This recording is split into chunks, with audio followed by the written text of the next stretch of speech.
प्रदेश में तमाम स्थानों पर ईवीएम मशीनों के पकड़े जाने के बाद कल रात दर्जनों की संख्या में समाजवादी पार्टी के पदाधिकारी तथा चुनाव प्रत्याशी मतगणना स्थल भोजला मंडी के बाहर इकट्ठा हो गए। दरअसल एक अफवाह के चलते आधी रात को सपा कार्यकर्ता, पदाधिकारी तथा प्रत्याशी के एकत्र हो जाने से भारी संख्या में पुलिस बल भी मौके पर पहुंच गया। समाजवादी पार्टी के झांसी विधानसभा क्षेत्र के प्रत्याशी सीताराम कुशवाहा, मंगरानीपुर विधानसभा क्षेत्र के प्रत्याशी तिलक चंद्र अहिरवार, समाजवादी पार्टी के जिला अध्यक्ष महेश कश्यप, जिला पंचायत सदस्य ब्रजेश सिंह यादव आदि ने बताया कि मतगणना स्थल पर तैनात उनके एजेंट ने यह सूचना दी थी कि स्ट्रांग रूम के बाहर पर्दा डाल दिया गया है, जिससे गड़बड़ी की आशंका स्वाभाविक रूप से हो गई है और सूचना मिलते ही सारे लोग यहां पर आ गए। इसी बीच वरिष्ठ पुलिस अधीक्षक शिव हरि मीणा, नगर क्षेत्र अधिकारी डॉक्टर प्रदीप कुमार भारी पुलिस बल के साथ मौके पर पहुंच गए। समाजवादी पार्टी के लोगों से बातचीत करने के बाद पुलिस अधिकारियों ने उन्हें मतगणना स्थल पर भ्रमण कराया। इसके बाद समाजवादी पार्टी के लोगों से बातचीत करने के बाद पुलिस अधिकारी ने उन्हें मतगणना स्थल पर भ्रमण कराया। इसके बाद समाजवादी पार्टी के लोगों द्वारा व्यवस्थाओं पर संतोष व्यक्त कर दिया गया।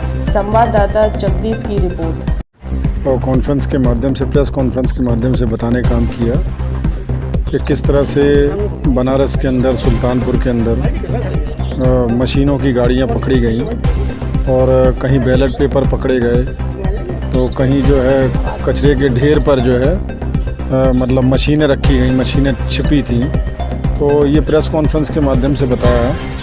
और प्रजातंत्र खतरे में है, लोकतंत्र खतरे में है, संविधान खतरे में है, क्योंकि इसके प्रमाण ये हैं कि माननीय ओम प्रकाश राजभर जी जैसे नेता जब नॉमिनेशन करने जाते तो अधिकारियों ने उनके साथ बदतमीजी की और माननीय स्वामी प्रसाद मौर्य जी गाड़ी पर जो पथराव हुआ और बहुत बड़े पैमाने पर गुंडागर्दी हुई है। तो भाजपा की नीयत ठीक नहीं है, सरकार की नीयत ठीक नहीं है। सरकार निष्पक्ष रूप से चुनाव कराने के, निष्पक्ष रूप से काउंटिंग कराने के मूड में नहीं है। ये जो हमने प्रमाण दिए हैं, ये प्रमाण तो प्रेस कॉन्फ्रेंस के माध्यम से नाम लेकर तक राष्ट्रीय अध्यक्ष ने बताया कि किस तरह की बदमाशी चल रही है। तो इसी परिप्रेक्ष्य में हम लोगों को एक जानकारी और मिली कि यहाँ पर एक ट्रक जो है, अभी हमें एक साथी ने फ़ोन किया कि एक ट्रक आया और यहाँ रुका। फिर हमारे साथी अलर्ट थे तो थोड़ा पीछे लगे तो वो ट्रक आगे निकल गया। तो इसलिए हम लोग सारे लोगों ने फिर सूचनाएं की और सूचना करके इधर आए हैं। लेकिन इसके बाद अधिकारियों को मालूम हुआ तो अभी CO साहब आए थे, तो उनसे बातचीत करके हम लोग संतुष्ट हुए हैं। अच्छा चुनाव हुआ जहाँ निरंतर लोकतंत्र की हत्या हो रही है। आप देखिए, भारतीय जनता पार्टी के साथ साथ कुछ ऐसे अधिकारी जिनको ये परवाह नहीं है कि सरकार 5 साल की होती है और वो किस तरीके से धांधली में सहयोग कर रहे हैं। आज पूरे उत्तर प्रदेश में जहां समाजवादी पार्टी प्रचंड बहुमत से जीत कर आ रही है और जनपदों में जिस तरीके का घटनाएं चली, उसको लेकर समाजवादी पार्टी के प्रत्येक जिले में पार्टी के सारे पदाधिकारी, उम्मीदवार, समर्थक अलर्ट पे हैं। और ये चुनौती भी है प्रशासन को कि गलत करने के बारे में मत सोचिए, ये झांसी है। एक्चुअली जो 20 तारीख को अपनी वोटिंग हुई थी, उसके बाद से अपने भोजला मंडी में जो EVM रखी गई थी, तो उस EVM के संबंध में हमारे जो समाजवादी पार्टी के जितने प्रत्याशी थे उनके एजेंट बने थे।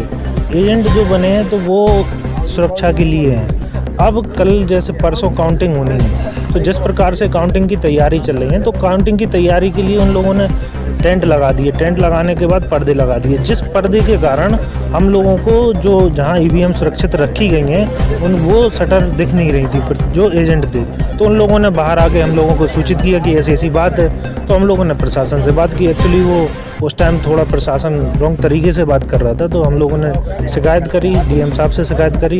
तो फिर उन्होंने कहा कि जहां आपको सही जगह लगे, जहां से आपको रूम, स्ट्रांग रूम जो दिखे, वहां बैठा लिए। तो हम लोग इसलिए, और माननीय राष्ट्रीय अध्यक्ष जी का आदेश था कि जितने भी जो EVM जहाँ पे स्ट्रांग रूम बनाए गए हैं वहाँ पूरी 2-3 दिन सुरक्षा को पूरा 24 घंटे देखना है। तो हम लोग पूरी जिम्मेदारी से यहाँ डटे हैं और हमेशा डटे हैं।